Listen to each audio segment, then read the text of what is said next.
Good evening and welcome to our Thursday get together. Hope this one finds you all well.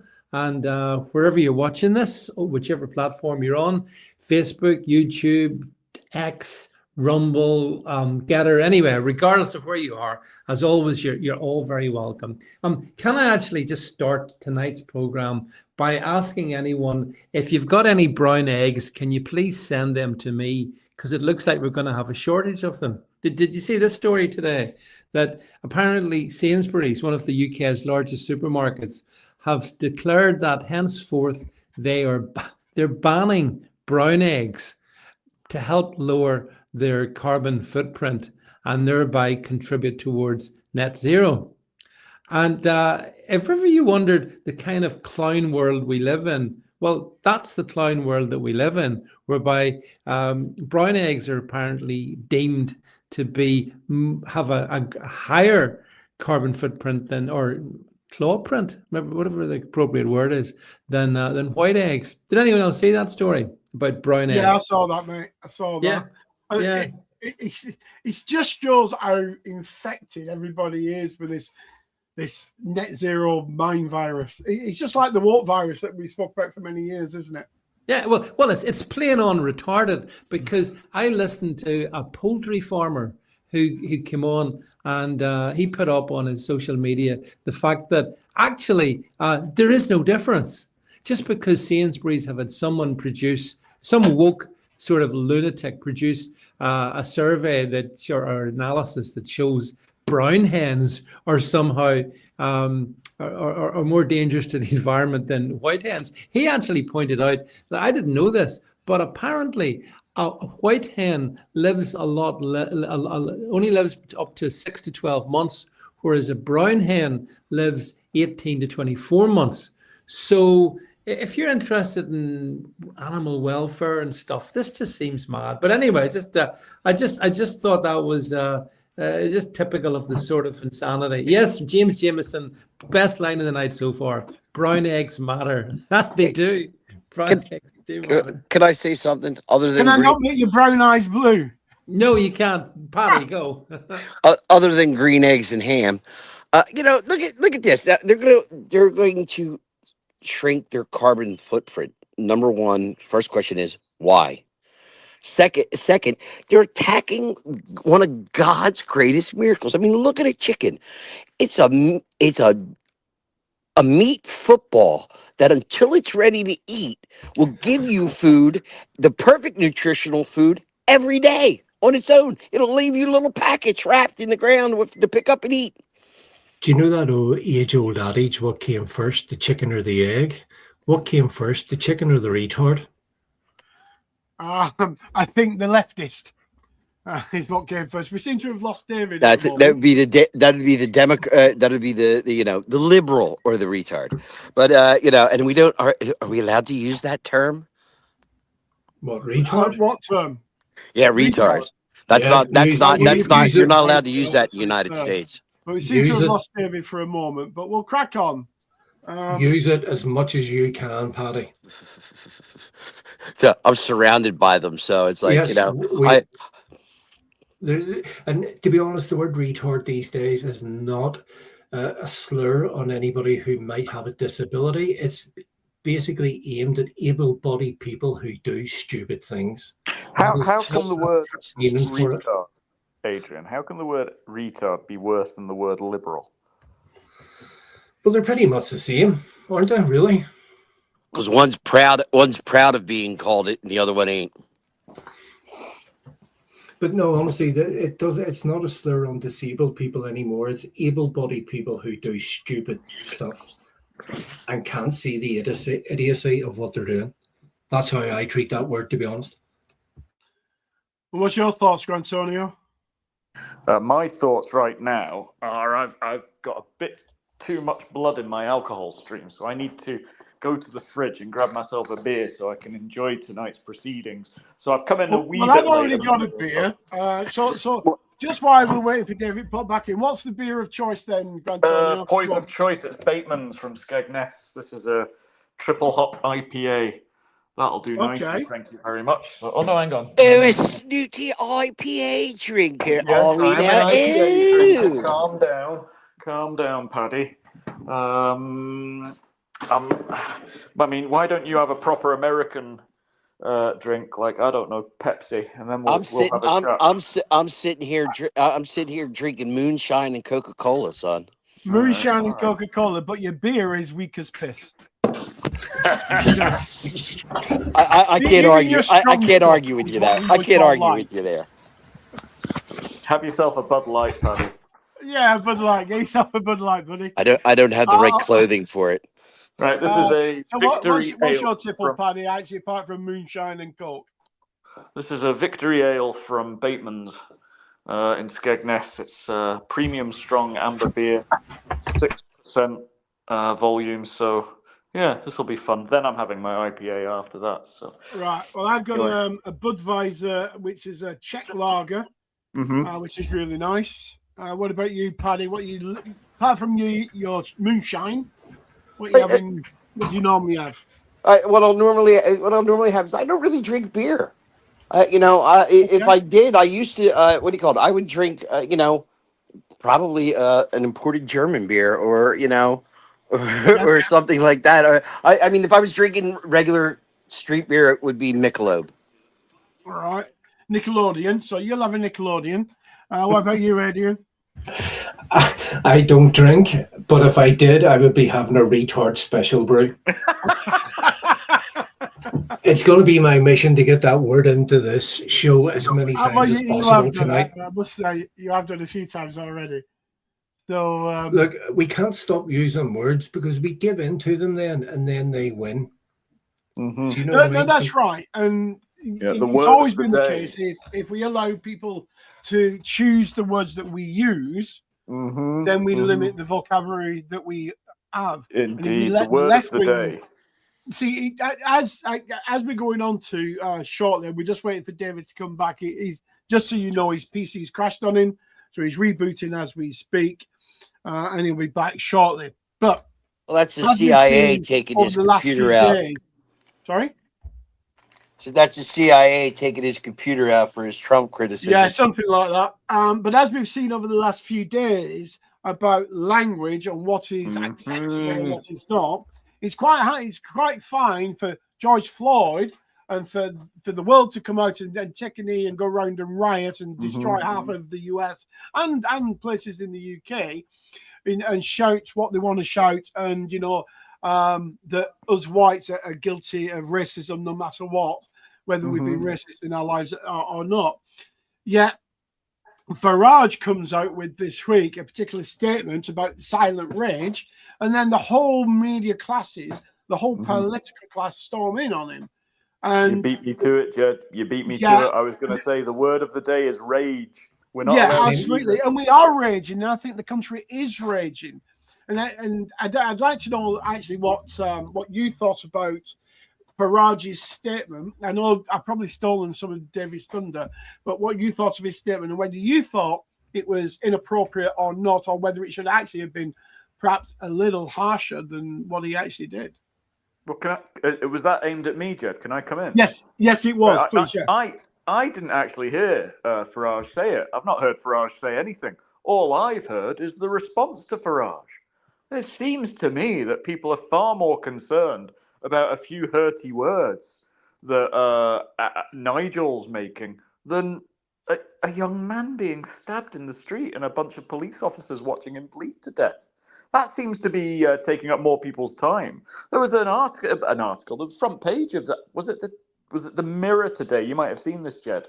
Or whatever paper it was, talking about Farage. I don't know what he'd done. He'd gone to the pub or something like that.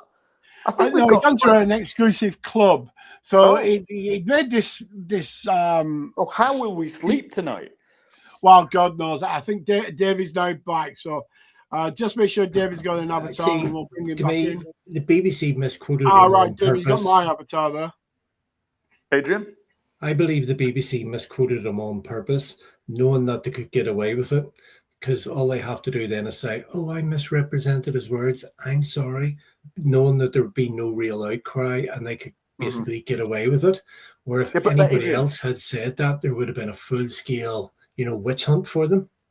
Adrian, you're not honouring the retardation of the people that made these accusations about him. That person on Newsnight used the word white or red. What was it? White? Am I right? Have I got that right? He said white. He said white. Yeah. Yeah. Well, I said white. I should have said white. Now, Yeah. but let's say it wasn't done on purpose. Let's just say it was a Freudian slip.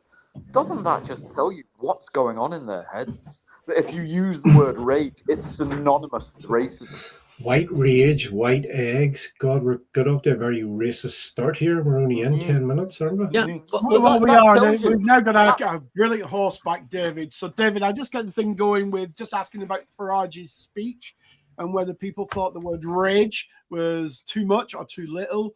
I think it should have been a lot more, my personal opinion. But it was typical of the media classes to come piling in and the political classes, yet they get all the harsh language and the hard talk that we had for George Floyd when he died in police custody, not murdered. He died through the drugs he took. But yeah, so I that's where I got us up to, David. I'm sorry if I stole some thunder from later on in your plans. Yeah, that's okay, Jed. Thanks for that. And sorry about that, folks. Just as we were starting, my computer had an emotional breakdown, and I had to restart the whole thing. So I don't know what that was about. But anyway, I'm back with you. So yeah, we're going to get into the story of, obviously, it's probably not right to say it's Britain's George Floyd story. It's not, because as Jed rightly pointed out, George Floyd was a career criminal, fentanyl dealing thug. Henry Nowak was an 18-year-old university student just starting out in his life. So very different. But the importance of the story, I think, is global. And so what I wanted to do tonight is go through all of this. So we've got all evening to talk through the different aspects of this.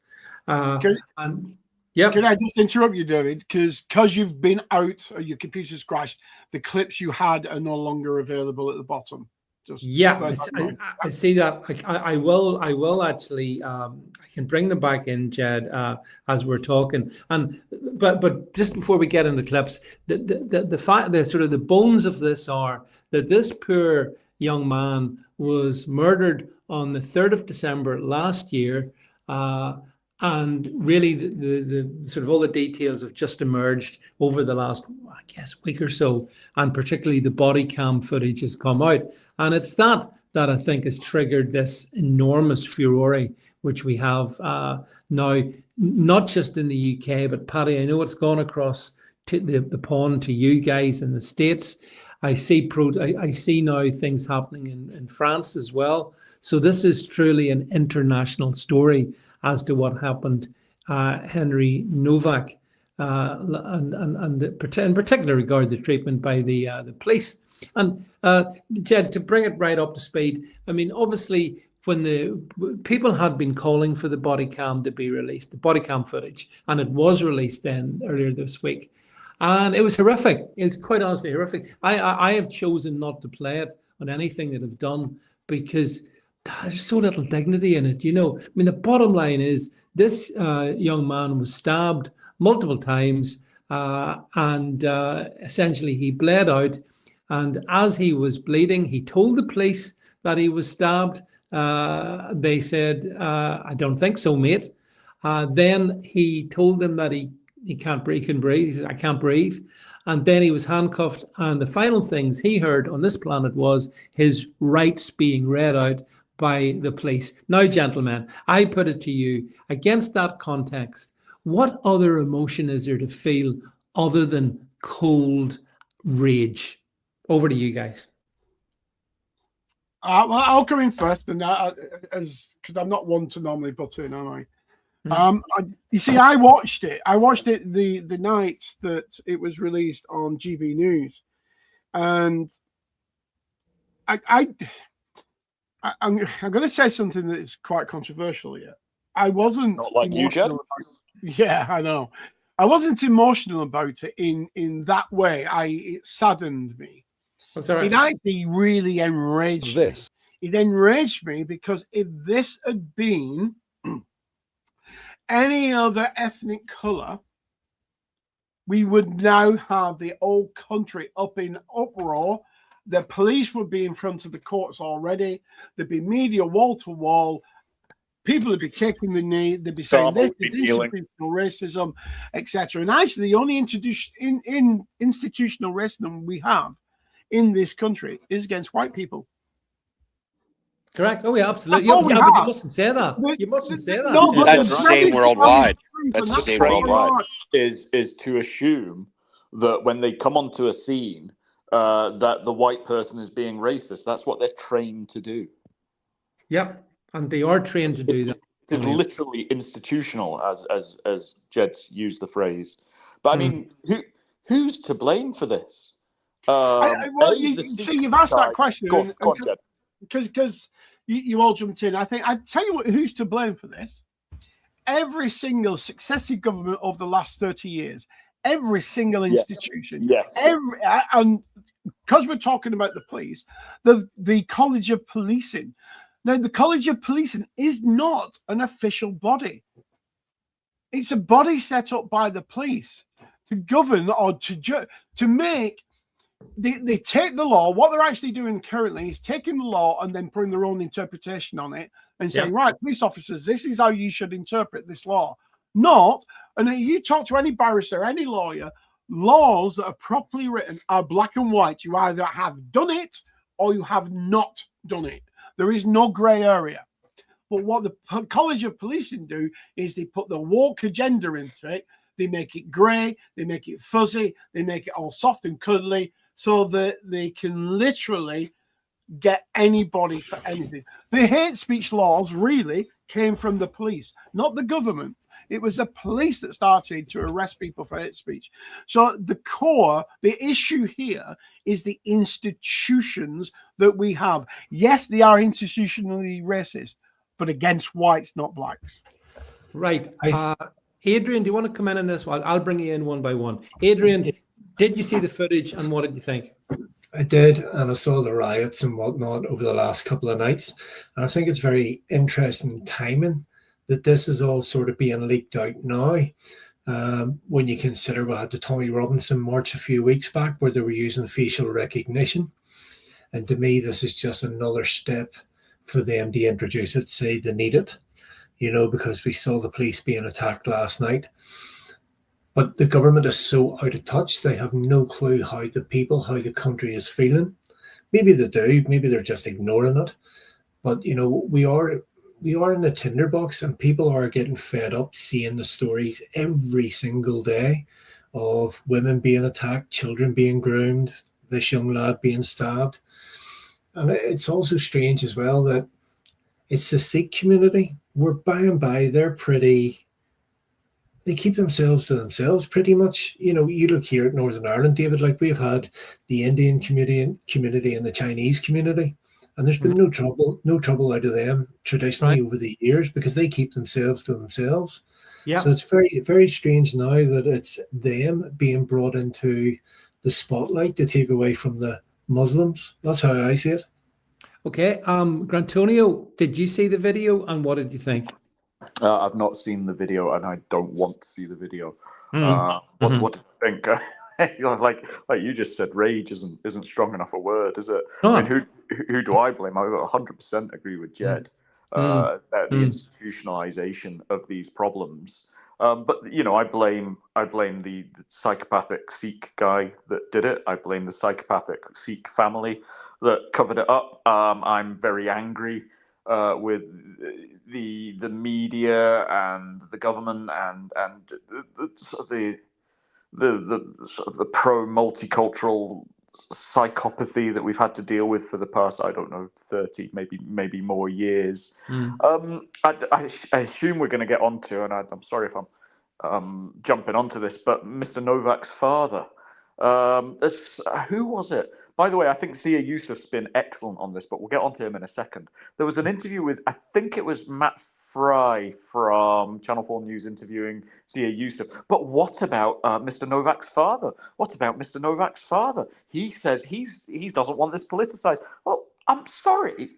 I don't care about Mr. Nowak's father. I can't think. I want to hear the opinion of the young lad who got stabbed, but alas, we'll never get to hear that opinion. And another thing is, well, if it's true that that's his attitude, what kind of a father is that? I suspect he's been lent on very, very heavily.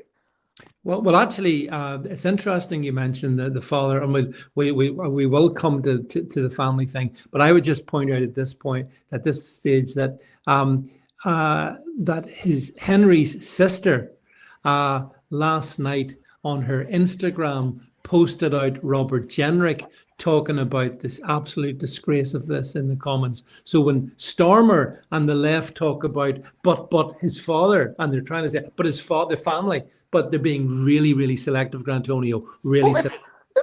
Don't look back in anger springs to mind. Yeah, don't look back in anger. If I was stabbed to death and I was looking down at my family and my father gave a press conference or something saying, yeah, we don't want anybody to feel angry about this or to become emotional or to implement any political change, I'd be like, well, cheers, Dad. Thanks for that, Dad. Dad, I'd have stuck up for you. Yeah. Why aren't you sticking up for me, Dad? Well, Paddy, quick response to you, and then I'm going to bring Nigel Farage in, right? You first, Paddy. Well, number one, I saw all the fluff about about what Farage said, and I don't watch these type of films as a rule. I don't watch. I didn't watch the December 7th films. I didn't watch this film. I don't watch any of these films. Policing is done so different in the UK to the United States.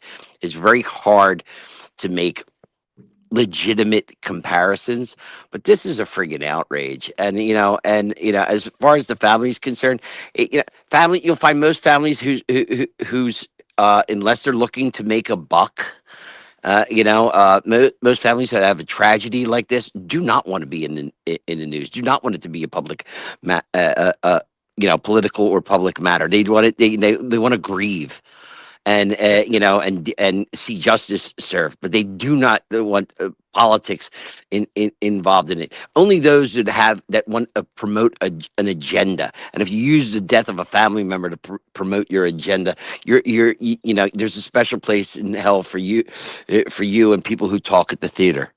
Okay, Adrian, just want to pop in and you in very quickly, and then the first Farage. Basically, Paddy just nailed it there. I was going to say this family wants to get on with the grieving process. They do not want to be the public image, the spearhead of what is now going to be the fallout of this, because they need to get over the death of their son and try and move on with their lives. And they do not want to be in the spotlight 24/7 and being brought up every time on the news over this. So I can see where the father's coming from. But again, the whole anger in the country has been totally misread. Right. I just want to bring up this comment again by James Jameson, because it's very apt. What if the father had said, let him swing? Would the political and media goons be saying, listen to his father? We must respect his father. Would they be saying that? So with that, without further ado, let's bring Nigel Farage into the... This fear a police officer now has going about his or her duty on the street is the fear of being reported for having acted in a way that was racially biased. That fear, now greater than dealing with a dying man living on the ground. Henry's family have responded to this in just the most extraordinarily dignified way. But I suggest the rest of us respond to this with pure, cold rage. This is wrong.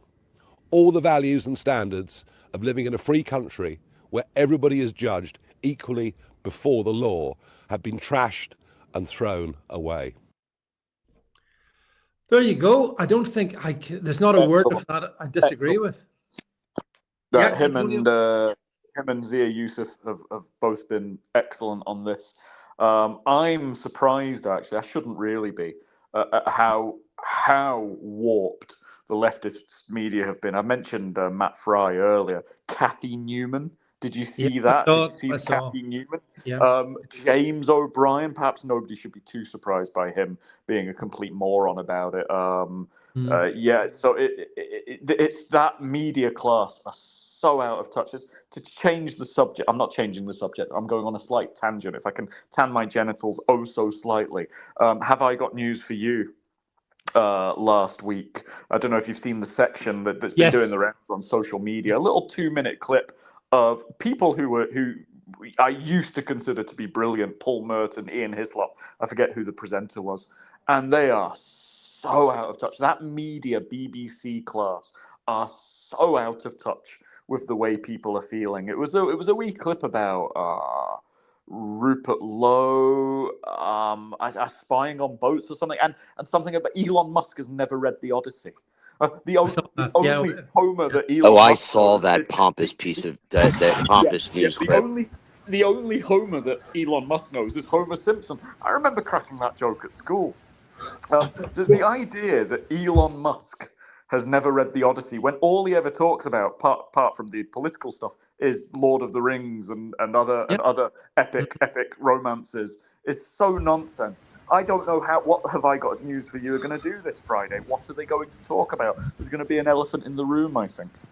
Well, so I mean, Nigel's response, I think, reflects, Adrian, what I'd say millions of Brits have felt in the past. Well, my response to that was fury as well. Yep.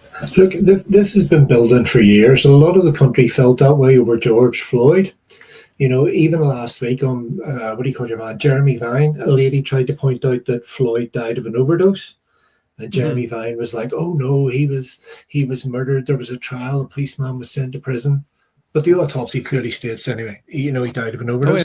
But this has been building for a long, long time. We've seen the grooming gang scandal.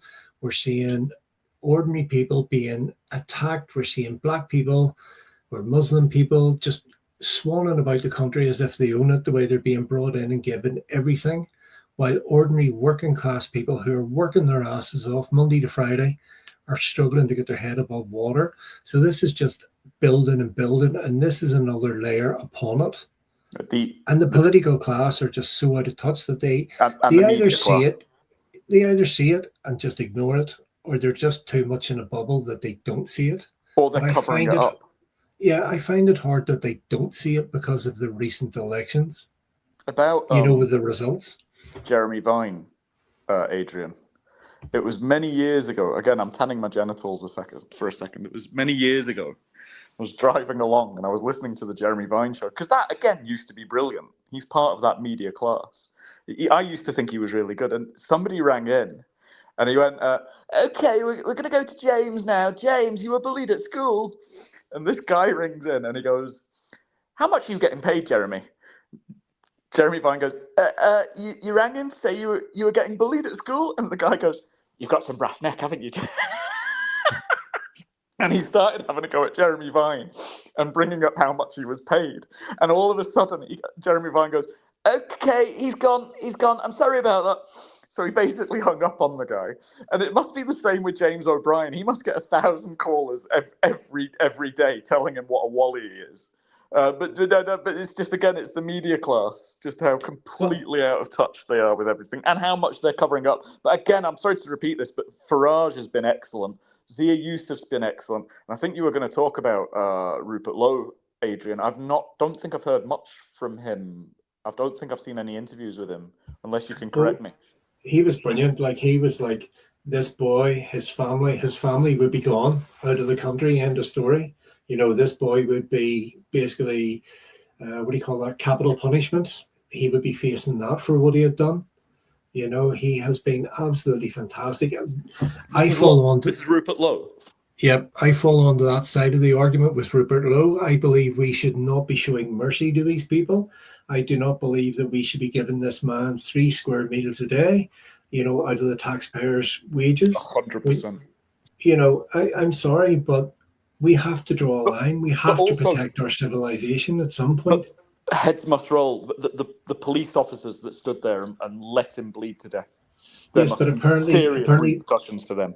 But apparently some of them have left the police force. One of them has resigned on full pension. The other 3 are still hanging around. Yeah. So as far as I'm aware, the one person who has left can now not be investigated by the IOPC as a result. That's right. So they obviously knew that this was going to create an absolute shitstorm of epic proportions, and Which is didn't bad. want to Yeah. didn't want to be hanging about for the fallout. Yeah. The other three have to be prosecuted for misconduct in public office in some Yep. shape or form. Well, I mean, how did you feel about that one of the police officers, it's become a meme now. When poor Henry I said, don't think you have, mate. I don't, yeah, Grant Tony, that's right. He said that. I mean, where's the professionalism in that? Others have said, that although apparently the first stab that the guy took, that Henry took from Digwa, it actually pierced a very important artery or something at the heart. But the media the police have said, well, he was going to die anyway. And other people have said, no, there is about a sort of 5 to 10% survivability, even if that particular artery is placed. If the individual was, rushed to hospital, there was a hospital 5 to 10 minutes away. I would almost say, I don't know if anyone would agree, you could almost say the police are, to a degree, culpable in the death. 100%. 100%. I agree with that, David, because whether he was likely to die or not, the first response should have been to save life. Exactly, Jed. Yeah. That's what they should have done. They should have gone and assessed the situation and said, right, cuff him, you coppers keep hold of him. We'll deal with this guy, this young lad on the floor. What's wrong with you? Look, shit, he's bleeding. Right, let's get an ambulance and let's do what we can do. And they could have at least, and I know they lay him down and they lay him on his stomach. And if you're bleeding into your lungs, the last thing you want to do is be laid down. Exactly, Jed. And He that's needed to be sat up or stood up. Well, he couldn't have stood up, so he needed to be sat up. So at least his lungs were filling from the bottom upwards, rather than his lungs being spread out and the blood that was pouring into him was literally covering every airway. Are the police trained in like emergency first aid? Yes, of course they are. Yeah. Okay. Every soldier is, every copper is, every fireman is, every ambulance crew, whether the paramedics or not, have some basic. I'd have thought a man bleeding to death would have been obvious as well. Well, actually, Antonio. Well, clearly not to some coppers, eh? Well, it's a wee bit more complicated than that, because apparently the stab wounds were so deep that the blood, to what Jed said, Jed's right. The blood was, instead of like coming out initially to the skin, Antonio, so you'd see it, it was actually just going straight down into his. I mean, the guy, he bled out to death. Is that what we're being told? I mean, the wounds are so deep. Well, the blood, true. Do you know? Can you believe anything? You come to the scene, and the first thing he says is, "I've been stabbed," and you go, "I don't think you have, mate." Like, come on. And that can't work out. Go on, someone. That's the whole point, Grantonio, and that's what Jed said, and I agree. The fact he says I've been stabbed, they should have then said, right, we'll deal with this, and then once we've sorted that out and helped you, we will then look into the broader issues involved, which were simply a fake allegation of racist abuse. That was the 99 call. Like, it's the statement by the family as well. We want to, not the Digwa family, we want to be left in peace. No, you perverted the course of justice. You need to be also in court because you told lies to the police. You hid a murder weapon. You assisted an offender. There's multiple charges that mum, dad, and brother must also be facing. But nothing is happening to them. So it's not only the fact that this young lad was murdered, and yes, rightly so, the killer has got 21 years, if I remember. Not enough. The mother, the father, and the brother should also now be facing serious criminal charges. I think nothing seems to be happening there. Actually, Adrian, I think that the brother and the father have had additional charges against them. But I'm not sure the details. And James says, looks like there was blood on the ground. So, yeah, look, no one's arguing that. Can I say, though, because this is what we're talking about, and I think this is one of the key factors here, is what was it, 2020, 2021, 2022, when Floyd died, and the world had I Cannot Breathe, and it was plastered everywhere. Actually, I think what should be plastered everywhere now is not I cannot breathe, is I don't think you have, mate. Yeah, to 100%. have a line so throw away at the as somebody's literally dying in front of you. I don't think you have, mate. That That line, should just be- the guy that officer. said that, I'd like to see him. I'd like to ask him the Yeah. question. Yeah. Did you really look at this lad dying in front of you, and the best you could do, the best your training, the best my tax money could do is for you to stand there and go, I don't think you have, mate. Yeah, there's things I would do that I couldn't say on this program. Paddy, you want to come in on that, Paddy? Yeah, I do. You know, like I said, you know, those in the group know my background, the audience. But I come from a family of cops. My family has been cops for over 100 and some odd years. So, and it's like, you know, first thing is if somebody comes up to you and says, "I've been bleeding," the first thing is show me the wound. I've been shot. I've been stabbed. I've been punched. Show me the wound. That's the first thing. But the cop who ordered the police officer who said those words needs to be charged with manslaughter. Involuntary manslaughter or whatever, it needs to be charged with manslaughter, because that is that is criminal indifference. You know, somebody comes up to the and they would, in the United States, they would be charged with manslaughter, because you know somebody comes up and tells you, I've been stabbed, and yeah, right, man. And, you're a cop. Your obligation is to verify that statement above anything else. That no matter what your personal beliefs are, it doesn't matter anything. If somebody comes up to you and says they're wounded, you go for the wound. No, you're absolutely right, Can I Paddy. just make a Criminal point? negligence. Can Criminal I negligence should come be in? charged with manslaughter. Right. Not Can only you- that. Oh, sorry. Can I just make a very quick point? Yep, go next. Well, Yep. I didn't know that this evil dickhead has got 21 years. I mean, it's the joke, isn't it? He'll serve half of that. That's probably true. On the back of these two lads at Manchester Airport that kicked the living daylights out of a couple of coppers and have just been let free, right? Does anybody have any faith in the justice system No. that this man will serve 21 years, Well, or that his family Well, will receive actually, any he will repercussions? serve 21 will. years. It's the minimum service of 21, and then it will be reviewed at that stage. But it's not. I But the watched point, the Black Belt yeah. barrister on this.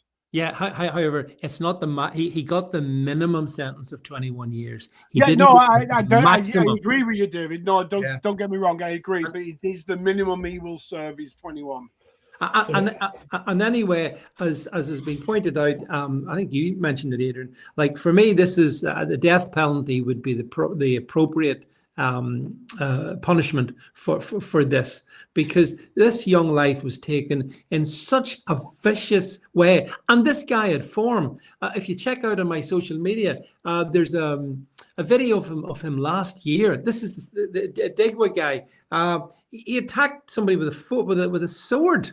I think December of last year, or no, before, some point last year anyway. So this guy has absolute form. Do you know what I mean? And It's there's like- a See, wider. I do Go on. think we should go away from the death penalty for things like this. I think it should be a torture penalty. I think they should be tortured and made to suffer as that young lad suffered as he was dying with no dignity on the floor with a copper saying, I don't think you have, mate. I think that is the echoing sound that we should hear. I don't think you have, mate. Yeah. And I think that copper that said that shouldn't rest in his bed at night, and he shouldn't rest in his grave when he does come to it. I get your sentiments, Jed, and I would be exactly the same, and I could think of some really horrible things to do to them.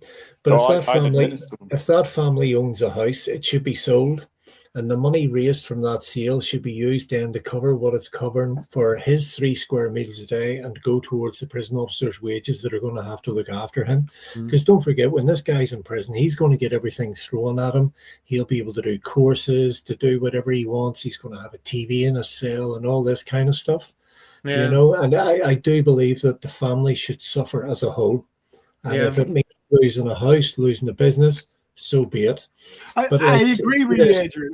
I agree. This, sorry, just quick point. See this? I don't think you have, mate. Anybody that ever gets stopped by the police, that's your automatic response to them, no matter what they say to you. Yeah, I don't think you have, mate. Yeah. Well, Can actually, I make a point? Go on, David. Sorry, Grantonio. I'll just say one thing, and then you come in after me, Grantonio. There, just back to the I don't think you have mate line. When there was the protest in Southampton last night, and I think the night before, I can bring that up and play it as we. As yeah, you talk. look. You just on that. If you're watching this and you can see this, like the BBC said, this was a couple of hundred people. Look at that crowd. There was at least 1,000 people there outside Southampton Central Police Station, right? So the BBC lying through their teeth. But my point is, Antonio, that as regards the I don't think so, mate. At this protest, it did look at those numbers. It's vast. As it always happens when you get lots of people together on the street in a heated atmosphere, there was some violence, which I would condemn. I have to condemn it. But in a very British way, one of the things that they did was it must have been bin collection day the following morning. So they threw some bins, rubbish bins, at the police officers. And I saw the meme today, which was a police officer with a sore head saying, "I've been hit by a wheelie bin." And the response from the... I don't think you have, mate. I don't think you have, mate, guys. Yeah, okay, Antonio, over to you now. Yeah, sorry. Thank you. Yeah. Right. I didn't know what the bin thing was about. I've seen lots of memes. That's what it's about. Yeah. Thing. So that's what it's about. People throwing bins at police officers. I did see a crowd, somebody in the crowd, and he was dressed up like a very sort of traditional British chap. I don't know if you've seen that, but anyway, that wasn't the point. Yeah, you saw it. We'll get on to him in a second. The point I was going to make is there's a wider political argument that needs to be made here. We've talked about policing and the media. We have a sizable community in this country that are allowed to carry knives. And apart from that sizable community, we have an even more sizable community that keep their weapons in the mosques, that are de facto allowed to carry weapons, but just keep them in the mosque. If you could just be nice and keep them in the mosque. This is really worrying. If it's going to kick off, again, we've got a sizable population that are backpacks there, Antonio? Say that again, Adrian. Are they the exploding backpacks that you're talking about? No, why not? I was actually just talking about when they say keep the weapons in the mosques. I'm not necessarily talking about exploding backpacks. I'm talking about knives, guns, all kinds of things. Yeah, in Solihull, that was in reference to the Ariana Grande concert. Do you remember? Yeah, I get that. In Solihull, there's by the Solihull railway station. There's a little box. It's the weapons bin. There's a weapons bin in Solihull with the understanding that you'll hand your weapons in and put them in this little box. I've got a photograph of it somewhere. I'll send it to you guys when I can find it. But what does that say about the state of the nation? Okay, because Grantonio hasn't seen it, this is the wheelie bin section. Okay. Yeah. Well, Jed, they're domestic terrorists. We should call them bin Laden. But the point is, I think we've now got to, David condemned the violence there, and I'm afraid I don't. I think we're now at a point where our government and our institutions will only listen to violence, because it was proved during George Floyd that they would listen to violence and destruction there of statues and whatever it might be, and they even encouraged that on their knees begging for forgiveness for something that they hadn't committed. Yet when it's a white person and people are outraged, as rightly so they should be, and then we say no, violence isn't the right way. Well, violence was the right way 6 years ago when it was George Floyd, but violence isn't the right way now. I'm not saying we should be violent, because that would be inappropriate of me on the broadcast. But I can understand the violence. Yeah, can I also just quick... sorry, Adrian, go ahead. Yeah. No, go ahead. I'll jump in after. No, I was just going to say that, the police, if you noticed in that clip Jed stuck up, they were in riot gear. Every weekend in London, there are pro-Gaza, pro-Hamas parades. The police are not dressed in riot gear for that. So, Adrian, actually, it sort of goes back to your point. It's almost like they wanted to set this one up. Look at the police. We see them on the screen if you're watching this. Look, they came looking a riot, Adrian, and they got what they were looking for. Very much so. And as I said earlier on, I believe they want this so they can then usher in the facial recognition, all those sort of more tighter controls on people in protests, that as soon as you're there now, they have a ground to arrest you, whether you're peaceful or firing bins at them or whatever. Once your face is automatically scanned in that crowd, you're in trouble. Well, That's how I see this going. They did that at the United Kingdom rally in London there 3 or 4 weeks ago, Adrian. There was facial recognition, if you remember, deployed. Not on the Gaza march, which happened on the same day in London. They didn't get it. But the Patriots, and there's another thing as well. And again, Jed, you might be able to find it in my X.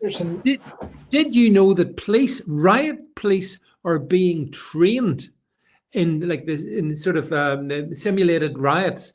And who are the people that are doing the rioting? They're people wearing a Union Jack armband. If you can find it, Jed, in the background. Did anybody see the video last night? There was a guy standing at a fence, and the police surrounded him, and they were beating him on the head with their shields, even though he wasn't throwing punches or being violent with them. The level of violence from the police was yeah, actually, Jed's got it there. Here's the police kicking a guy in the head. Look at that, if you can see this one, folks. These are police officers, an unarmed guy. Look at the boot going in. And a few seconds before that, they were using those shields to beat him on the head, to get him on the ground. Yeah, absolutely shocking. Again, it's like, I mean, I've always wanted to support the police, but I find it now very, very hard to support the police. And I'm not the only one. I mean, Paddy, I'm sure, from coming from your background, policing background, but you will understand how when we in Britain see this, it leaves us, it does, Nigel Farage is right, it leaves us cold with the police. Well, I saw this video that you got on the screen. Yeah. That you got on the screen now. And, in every one of those cops should be prosecuted, because that's excessive use of force. And in the United States, they are prosecuted for that. But here's the thing: is like they said, the policing is so different. And here, the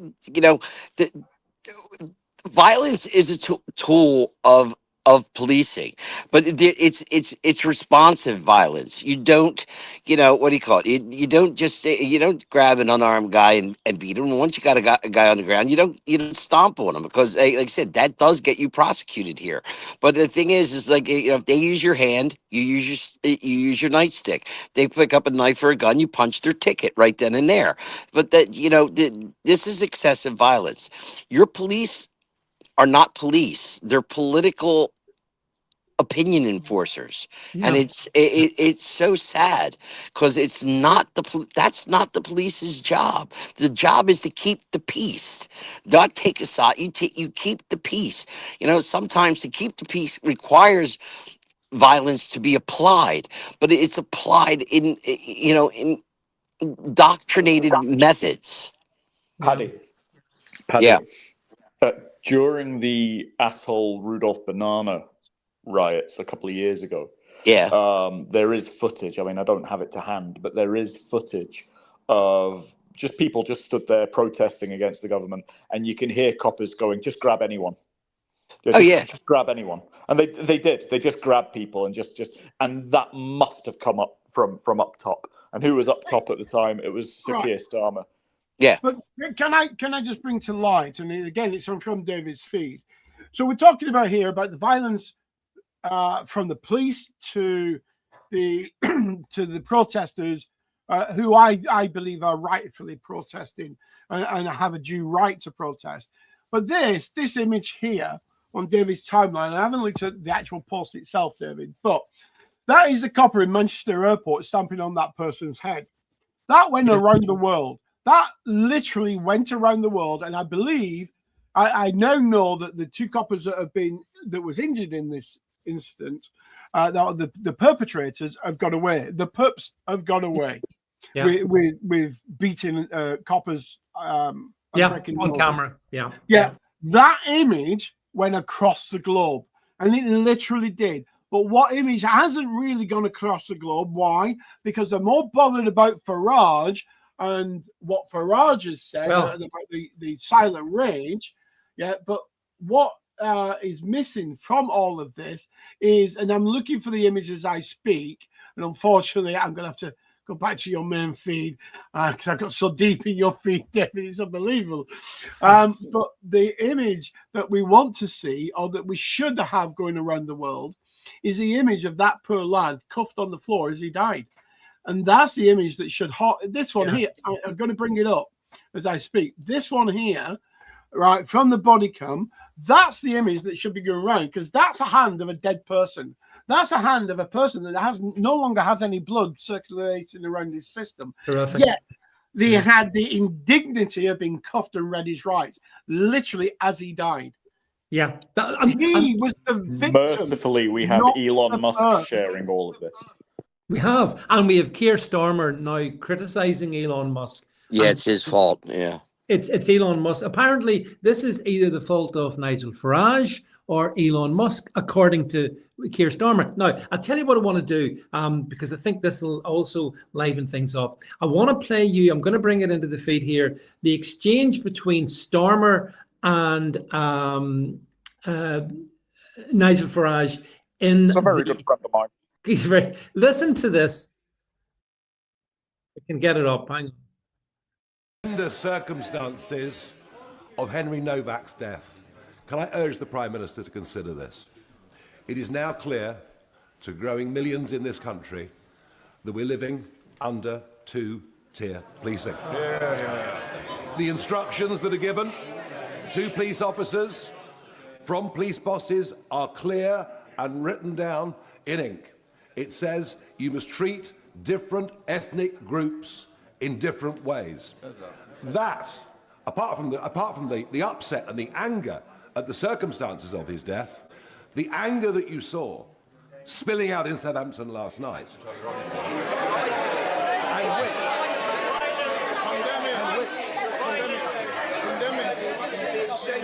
and which is in danger, condemn the violence, which is in danger of getting considerably worse, because if the public lose trust, condemn it. if the public lose trust in being treated fairly by the police, can he take some action, end this divisive practice of two-tier policing, and make sure that all British citizens are treated the same? Mr. Speaker, I don't believe there's two-tier policing in this country. I'm really shocked. Go away. That he pretends to have respect for Henry's family and then acts in this way. They are a grieving family. Actually, that's enough of that. I don't want to hear anymore. But Can I comment, The David? prat stood behind him. Do you mind if I just jump in again? Yep. I think what we saw literally in that clip is the cancer that is ruling our country. Yes. Because they were more jeering about what he was saying rather than actually listening to what he actually had to say. It was, soon as he started speaking, what do you hear? Tommy Robinson. Because they hate Tommy Robinson. Why? Because Tommy Robinson, for all his ills, and I don't always agree with him, but for all his ills, points the finger right back at them and shows them for the hypocrites and the deceivers that they actually are. And they couldn't wait to shout Tommy Robinson and, oh, you should be ashamed, and all the other things they were shouting in the background, rather than listen to the point and going, well, actually, that is a valid point. And then soon as the PM came back, what did he come back with? He didn't come back with some grandiose statement about the situation. He just came back with another gripe about Nigel Farage and what he'd actually had to say. And that is the cancer that controls our country. That is the 650 or 645 MPs. Yeah. Discount reform, 645 MPs or whatever it is, that are ruling our country and actually running it into the ground. And they are They are the problem. They are why the police are exactly as they are. They are why the institutions like the NHS and the justice system is exactly as they are, because they are spineless cowards. They are traitors to the nation, and every single one of them should pay the price. Grantonio, We've missed you, Jed. We've missed you. Yeah, of course, Jed wasn't here. Yeah, but Grantonio, I mean, I heard you comment during Stormer's little response. It was sickening, wasn't it? Farage was absolutely stood correct. behind him. Lib Dems. Yeah, of course they were. Sorry, I shouldn't have asked. They were Liberal Democrats. Does anybody know what Burnham's had to say about this? Because that would be very interesting. I don't know if we're going to get on to Makersfield and how. Oh, we will before we finish. We will. Yeah. Okay. Well, in which case, I'll give the floor to Adrian. Adrian, you want to pop in this one. So, what did you think of that exchange in the House of Commons, and what does it say about the House of Commons itself? Well, the exchange are surprised. You know, they're saying you have to condemn the violence. Again, they're the ones that are totally misreading the room. They're not seeing that the fact the country is on edge, that people are absolutely fed up with how this political class, the judiciary, the police service have been treating the ordinary Indigenous British citizen now for a long, long time. So we're not surprised. They're all quick to get their knees for this and wave trans flags for this, that, and the other. But when it comes to the people who are supporting them, paying their wages, they have absolutely zero interest in them. Quick tip for anybody in Southampton: don't throw wheelie bins. Throw paint, motor oil, grease, things like that. That way the police can't hold their shields and their batons. You know, Yeah, sorry. I can't agree with that, Adrian. We just can't do that. We can't be recommending people do No, that. no. Sorry, that's just my own personal opinion. Because Yeah. if you have a police force that is going to use brute force on people who are genuinely protesting over a serious set of misfeelings by the police, then this is going to happen. You know, the police are as much as culpable as this. And like you seen the video there of the young man being kicked in the head. You know, we're at a point now where we have to fight back, because if we don't, that boot is going to get tighter on all of our necks. Like, you're seeing people walking down the street now filming, and the police are telling them to stop filming, to examine their phones. You know, what are you filming? Delete those images. Yeah. You know, since when did we live in that society? And it's going to come to the point where if we do not fight back, if we do not stand up, we won't have a chance to in a few years. Well. Here's one. Another clip I want to just put up here, and this is also from the House of Commons, but it's also very relevant. And this is Robert Jenrick asking a question of the Home Secretary Shabana Mahmood about white lives. Do white lives matter? Let me see if I can bring you this. Here we go. Lay on the floor. He warned that to he had rewind been it stabbed 4 times. He said that he couldn't breathe 9 times, and yet the officer chose to cuff him rather than treat him. That officer should be in court being prosecuted for a total dereliction of duty. But the bigger question is this: why do officers behave in this way? Is it because they have been taught repeatedly to elevate perceptions of ethnic minority communities over the safety of white British people? That sickness contributed to the killings of Rudakabana, of Kalakone in Nottingham, and now to Digwa, is a sickness rooted in the anti-racism agenda. Will the Home Secretary root it out? Will she return to equality before the law for all? And will she say that when it comes to public safety, white lives matter just as much as anyone else's? Here. Thank you, Mr. Speaker. Let me say to the honourable gentleman, I don't think this is a moment to pit white Britons against non-white Britons. Oh, go away. Yeah. I mean, that's a typical response, isn't it? When it's blatant racism against whites, I don't think this is what we'll see. No, it is what we're seeing. This is exactly what we're seeing. This is why the country is in uproar. This is why that young lad died. He died because of white racism. And none of them are offering solutions except for reform that I can see. I've not had Yeah, anybody say, well, we need to have a review of policing or anything like that. It's all look no. at what Nigel said. Exactly. And I mean, Paddy, that's the problem in this situation.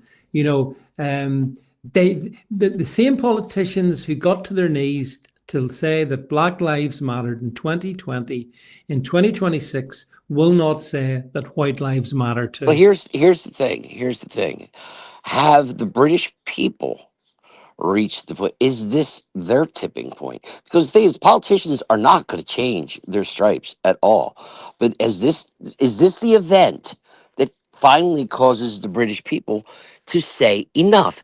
And I don't advocate riots. I don't advocate, but you need to. But there's what's going to take for the British people to say two-tier policing is no longer acceptable and force your politicians to address it? Well, exactly. I mean, peaceful protest done well. If every police station in this country was the subject of a peaceful, pull a Gandhi, just go sit in them. Well, there's things that can be done, Paddy, definitely. And I don't know if this is the tipping point as well. I think it's interesting, though, because if you all remember back to, do you remember at the end of July 2024, after the 3 young girls had been massacred by the second generation Rwandan migrant, Ruta Kabana, and people took to the streets, and Stormer instantly started arresting them straight through the courts, straight to jail, all of them. That was so many of them, right? And this has got a feel of that about it to me. Am I the only one that thinks that Stormers I think 2 people have already been arrested. It feels that way to me. It feels that way to me that these riots, it's actually Sir Keir Starmer. The only thing that's going to go on, Paddy. The only thing that's going to change it is for the demonstrations to be big enough that they cannot arrest everyone. Yeah, you're right. But Antonio, I think that we see it the same. It has that feel about it, whereby Stormer's natural authoritarianism doesn't mean he wants to deal with the issue, the 2-tier policing issue. It means that he wants to shut up the people that are talking about the 2-tier policing. They want race riots. They want the race riots. He does. Yes, Adrian. Go on, Adrian. No, I genuinely believe they want the race riots. This way they can bring down more control, stricter measures. If you thought they were bad during lockdown, this will be 10 times worse. It'll be facial recognition. Pardon me, once you're then caught doing anything like this, you will be locked out of society in so many different ways. They want this to happen because then they can implement all the measures that they tried to implement during lockdown. Do you know what I mean? Yeah, but on the other hand, if as Paddy suggests, Adrian, if people peacefully protest, you really can't put people in jail for peaceful protest. But yes, no matter what, look, that guy was standing there last night, wasn't doing anything, and started getting battered around the head with shields and kicked on the ground. So you can be standing there peaceful, and see once they target you and start battering you and arrest you, when you stand in front of a judge, remember, there's no jury trials anymore. No, you're going to be in front of a judge. I tend to agree with Adrian, having been in a judge Northern is sorry, Ireland. 2 seconds, State. A judge is going to turn around and go, "You were rioting. I've got the word of 15 police officers who said you were, rioting, being a danger," and the judge will always side with the police, and Joe Bloggs will end up in prison. I believe they want this to happen. But Adrian? But then what do we do? What is the response to this kind of event? Then do we just shrug and say, "Well, we have to wait for the next one"? My honest response, I can't really say on your podcast because I don't want to get you in trouble. But being peaceful will only get you so far when you're up against this kind of system. It's not just the politicians. You've got the politicians, the police, the judiciary. You've so many different institutions that are in lockstep against us that a peaceful protest will not work, in my humble opinion. Paddy, you want to come in? Yeah, the only thing that's going to mark a change and reverse this tide is an overwhelming public reaction.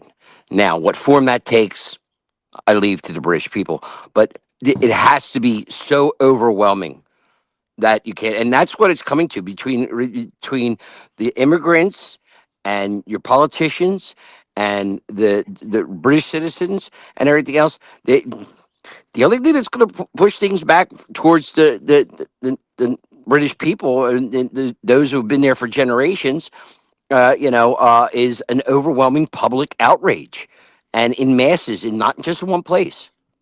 I mean, these things are met with an instant anger response. At that first protest in Southampton the other night, I saw Tommy Robinson spoke at it and Lawrence Fox, both of whom I'm familiar. And I listened to what Tommy Robinson said. And whilst, like Jed says, I don't necessarily agree with everything he says, but everything he said then was absolutely right. Everything Nigel Farage has said has been absolutely right. Robert Jenrick, absolutely right. Zia Youssef, absolutely right. Rupert Lowe, absolutely right. So the thing is, David, Tommy has spent countless hours, hundreds, thousands of hours talking to ordinary working class people all around the country. And he understands their thoughts, their feelings, their experiences. With that lot sitting in those green chairs in Westminster, they don't. They appear on your doorstep once every 4 years when there's an election. Oh, can we count on your vote? Otherwise, the only thing they're counting on is their bloody salary and their expense accounts and their jolly junkets away to all these places at our expense, where he knows and feels the absolute animosity and the hatred that is building in this country over everything that's going on. But that's the thing that struck me most about the Westminster response to this and the abuse that Nigel Farage got is, I think, diametrically opposed to what the country thinks. And that's why Jed, this is very worrying because, if Parliament isn't representing what we think, and it clearly isn't, only, as you said, Jed, 5 or 6 MPs, whatever it is, were, then we've got ourselves one hell of a problem. Because Parliament doesn't reflect the people, but Parliament's supposed to reflect the people. So, problems. Parliament hasn't reflected the people for decades, and the police haven't, to coin an American phrase, protect and serve. The police haven't, since the police force became the police service, or vice versa. I can't remember which way around it actually is now. We no longer, what we've seen is the militarization of our police in line with the American police, so to speak. And as Adrian said, and rightly so, you can be peacefully demonstrating and still be pulled from a crowd and beaten to a pulp by the police. Yeah. Because there is no accountability for the police. Why? Because the people that would hold the police accountable are on the left wing of politics, and the rest of the country is on the right wing of politics. So standing there outside the Southampton police station, even peacefully protesting, doesn't mean you're not going to get beaten by the police. It doesn't mean you're not going to get arrested and thrown in a cell. It doesn't mean that you're not going to be, treated indignantly by the police. The police think they are now untouchable, and they're untouchable because successive governments have allowed them to be untouchable. Every single police officer, just as every single soldier, should be responsible for their actions, and the actions are now being recorded daily, and the actions are vile. If soldiers behaved like this in Northern Ireland, rightly so, they would be up in front of the court right now and they'd be facing punishment. If they did that in Iraq, rightly so, they would be up against. Now, there is nothing wrong with robust policing or robust soldiering, because it has to be. It's the nature of the business. But to pull people out of the crowd that are just winding you up, and believe you me, I've stood on the streets of Northern Ireland, as you know very well, David, and I've had people spit in my face. I've had a witch's assault. I've had people winding me up, literally nose to nose, screaming at me. And I would love to have pissing rifle butted them to the floor. We know how to rat here properly, Jed. I said we know how to rat here properly, though. Well, no, you do. No, absolutely. And Woolworths in Londonderry got done every single summer, so the kids had close to go on holiday.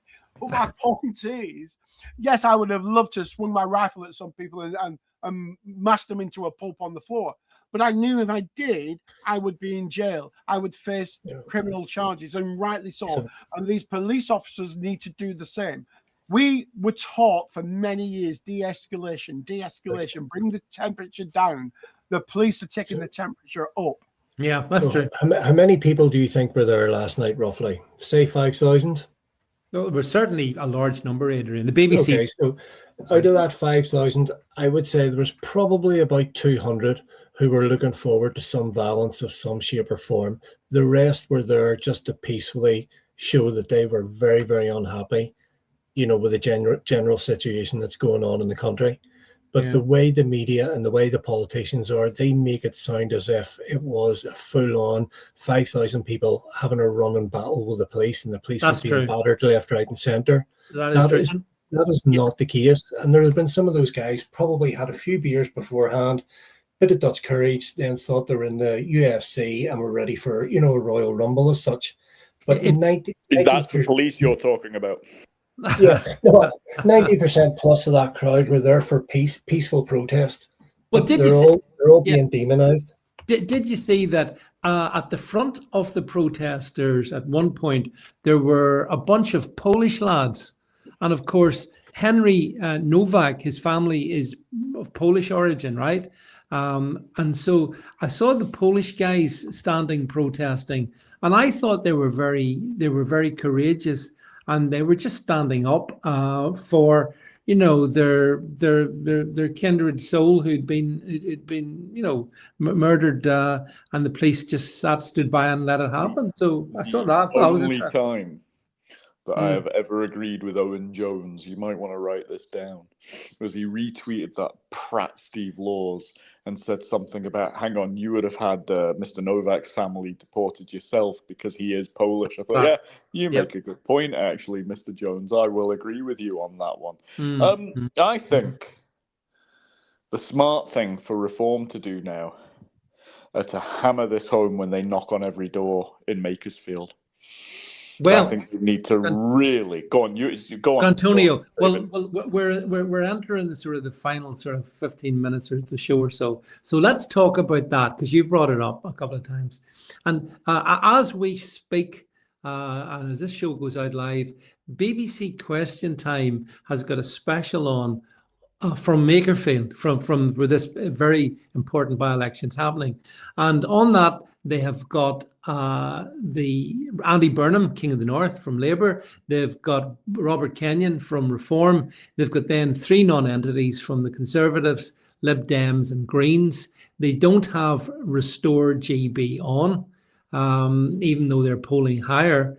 And that's happening. I think it'll be a bear pit for Robert Kenyon, because the BBC absolutely hate Reform. And I'll be honest and say this: the more the BBC hate Reform, the more I like Reform.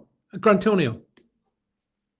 100%. What's the name of the Reform chap? Is it Kenyon? Robert Kenyon? Kenyon. Yeah, Robert Kenyon. Oh, he's going to have it thrown at him.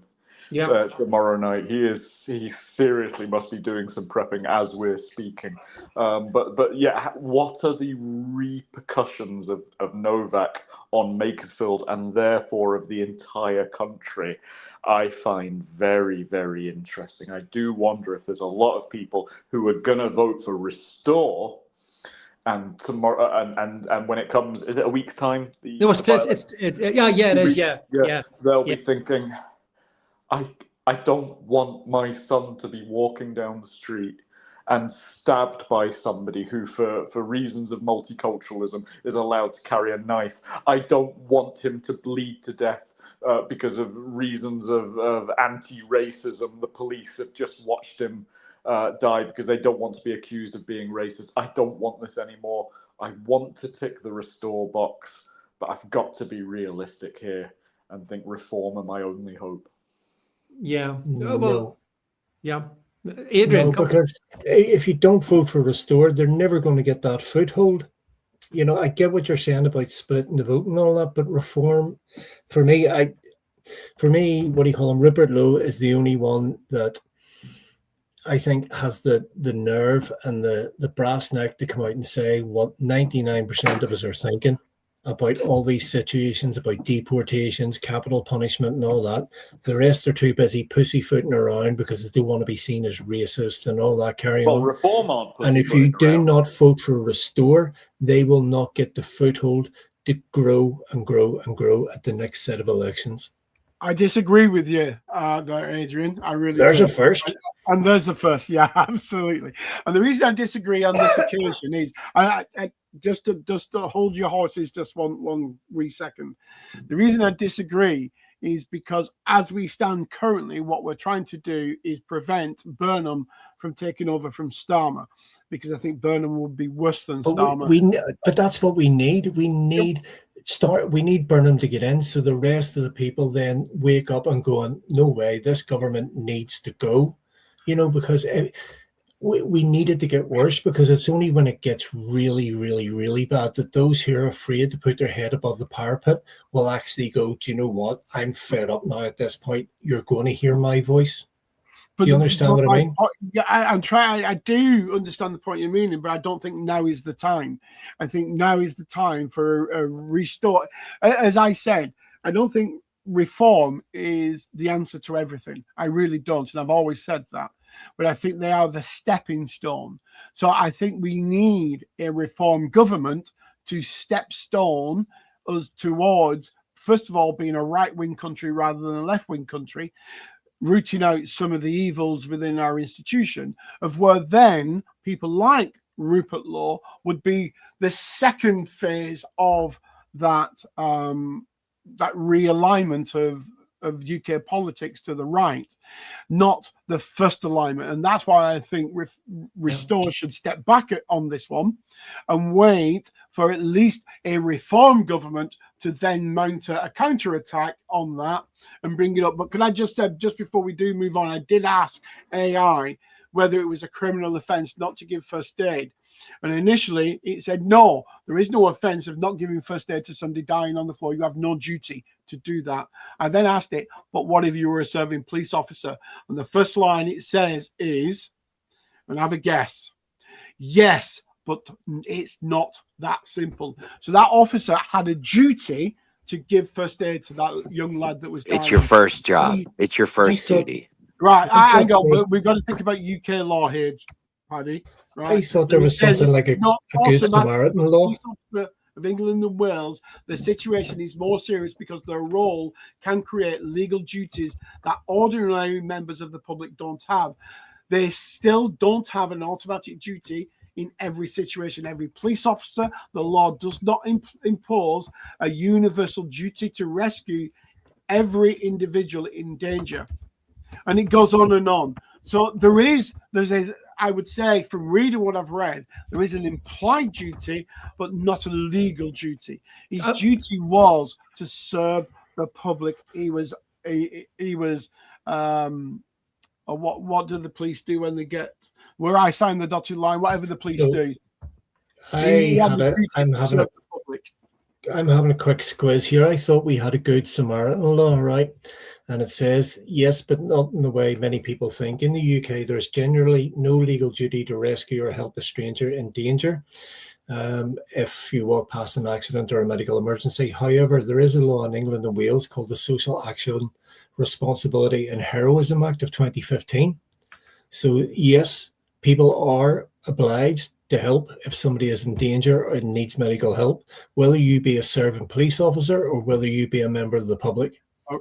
Okay, so to come back on you on that then, if you go further down, it says the key criminal risk, misconduct in public office. So this is point 3. And a serious failure could potentially amount to an offence of misconduct in a public office, which can apply where a police officer willfully neglected to perform their duty or willfully neglected their duty of their role and the conduct is serious enough to be considered an abuse of the public trust. Now, that goes on. It goes on. But I think that's what's happened here. There's been a misconduct in public office. He had a duty to attend to that young lad, and he did not.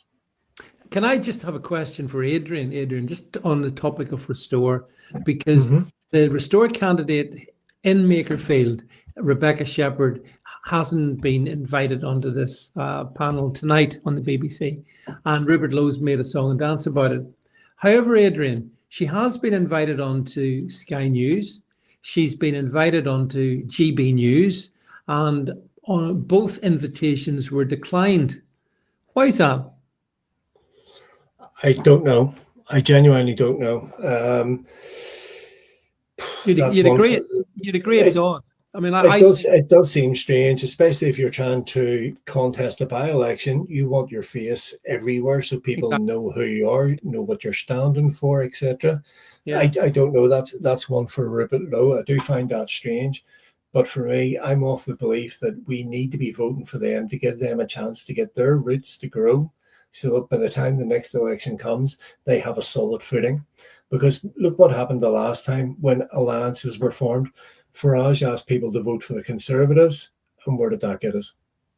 Yeah, but by the same token, Rupert Lowe is not standing a candidate in the Aberdeen South by-election to help the Conservatives, Adrian. So, things are complicated out there. I have to say I'm probably aligned with Jed and Grantonio, so you're probably outvoted a bit in this one. Paddy, I'll bring you in a sec on this one. But I just think I think that the key thing is for Burnham to be defeated. I don't want Burnham to win, because if he does, life's going to get worse for us, I believe, not better. Now, you think that might be a good thing, Adrian, insofar as it would generate... But I'm making the point that what's going on with Novak might actually impact the election. Well, Robert Kenyon's going to... I'm going to watch it when this is over. Robert Kenyon's going to be told by the BBC planted audience, because I know how planted they are, that, why won't your party condemn violence? Why did Nigel Farage say this? Nigel Farage, blah, blah, blah, blah. They're going to try and turn the killing of Henry Nowak into a reason to vote for Andy Burnham. That's what's going to happen in about an hour's time on BBC if you watch it. So, I've been talking to people close to the Robert Kenyon campaign today, very close to Robert Kenyon, and he's been given as much advice as possible. But it's going to be very hard for him, because they're going to nail him harder than any bloody Restore candidate would be nailed, which I suspect is the reason Rebecca Shepherd's not on it, by the way, Adrian. It's tough, when the BBC give you all this publicity and then they absolutely go for your throat. But what is Kenyon like? I don't know too much about him. Can he handle himself? I tell you. Is this the plumber? Yeah, plumber. The plumber that fancies Carol Vorderman. Well, he fancies. Well, not sort of. Well, I'll tell you what he is, Adrian. He's an ordinary working class bloke. Yeah. So he's not skilled in the arts of deflection and things like that. Correct. Yeah. Adrian. Yes, it will be. That could be a good thing. No, it'll be a bear pit, and they will try to stiff him in any way that they can. And one thing he says wrong will be a sound clip that will be used against him time and time and time again. So I get that. I get it's Daniel in the Lion's Den, basically. It is. And I think, Adrian, that had Rebecca Shepherd from Restore gone in, and she's a lot more naive than Robert Kenyon, it would have been even worse. And I suspect that's the reason why, although Rupert Lowe is huffing and puffing about it, he's probably happy that she won't be. We'll all see all this. You'll see it tomorrow morning. But but Adrian, you make a good point, and Paddy, I come to you in this one. Being skilled in the political arts means that you do have to learn to deflect stuff. I know all about it, trust me. But these new people to politics don't have that skill. So when they're put in such a high-profile situation as is happening right now tonight, it's very difficult. When all these you're being made to apologise, and you shouldn't. What do you think, Paddy? There's got to you got to reach a point. Like, I reached a point in my life, I had to learn how to flinch, because I don't flinch, and you pound on me, and you're pounding on the wall. I'm just going to come right back at you. But a good example of how to handle the professional politicians right now, there's a guy named Pratt running for LA mayor. Oh, seen him, yeah. Yeah, and your politicians need, all politicians need to take a look at how this guy is running. 'Cause this is just an ordinary guy. This is a guy whose house burned down and goes to the LA fires and decided enough of this crap and he's running. But the thing is it reached a point where it's like, and the thing is with Trump, is it reached a point where, you know, they may tear you apart on the stage and on the show, but you'll resonate with the people because you're not speaking to the people that are abusing you and telling you and calling you, all these names and pointing out all the things. You're talking to the people that are in their houses watching, and how you got to resonate with them. The hell with these, like I said, the BBC. You're going on the BBC. Like you said, you're gonna their audience is stacked. What's coming. Yeah. Oh, And- listen, Paddy, I've sat on BBC panels, pretty much convinced that 100 people facing me in the audience were all against me. But I knew that. Not a surprise to me. Yeah, and I didn't help it. I didn't help any when we had a tangled web going either. Yeah, but but you people in politics, like Adrian says, they don't necessarily have that. But this guy, this reform candidate, Robert Kenyon, he is. I think he's very likable. I've seen him talk, and he just talks like a normal bloke.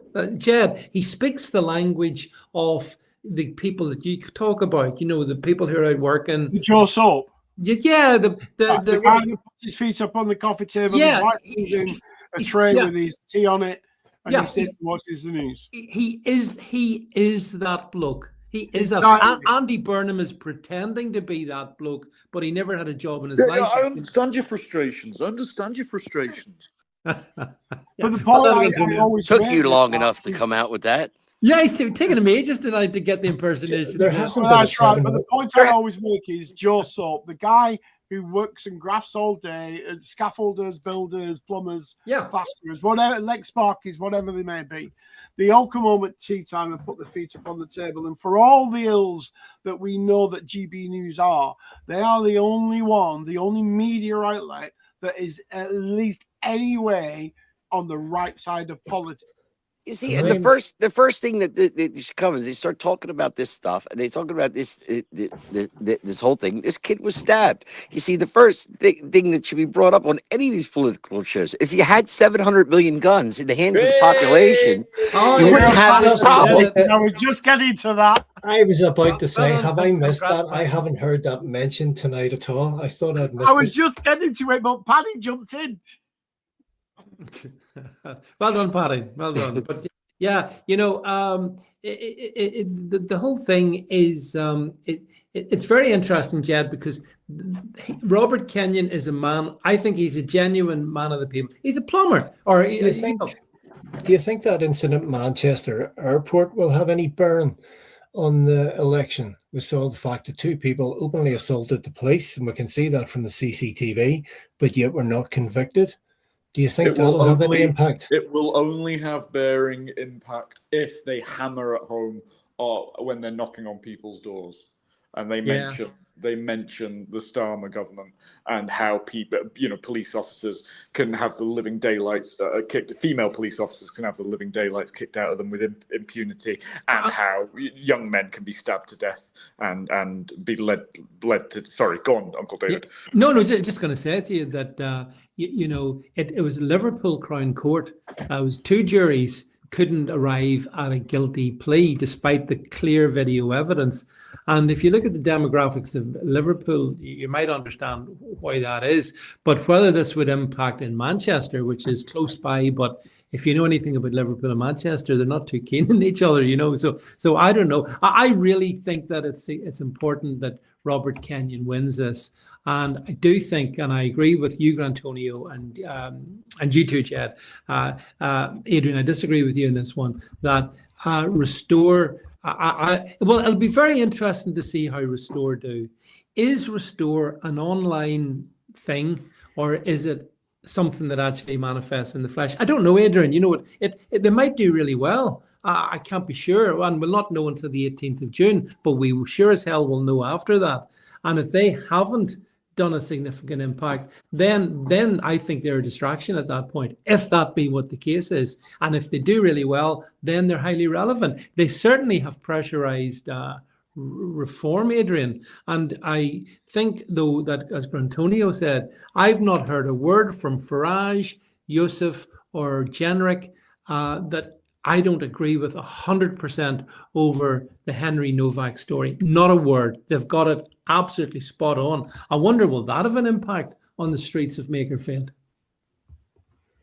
Quite I possibly. think it will, David, but can I just say, because we are coming to an end, guys, to help support the show, please, I've got a banner up on screen for those that are watching live. If you enjoy the show, please buy David a coffee. The link is there on the screen, on the banner. So it's buymeacoffee.com/David Vance V.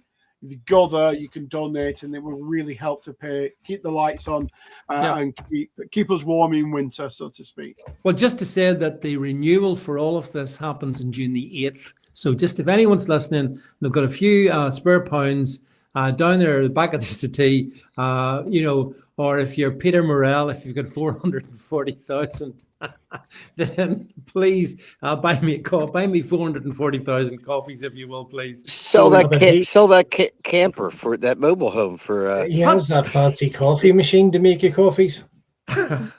Yeah, exactly. I mean, we didn't even get to I think the Henry Nowak thing is such a big story that it's certainly worthy of our time here. But It was worth it. I think so, Paddy. Could have talked about, there's still all kinds of financial shenanigans going on in Scotland. The SNP story has not died down. That government might even fall as a consequence of some of the stuff that's going on at the moment. So we'll have to see in that one. But look, for tonight, we have reached the allocated time. And as always, I want to thank Antonio, Paddy, thank you, Adrian, thank you, Jed, of course, for overseeing it all. Thanks, everybody, who listens to this live. Thanks for all those who listen to it on replay as well. I appreciate that. And from everyone here in the studio and myself, it's good night.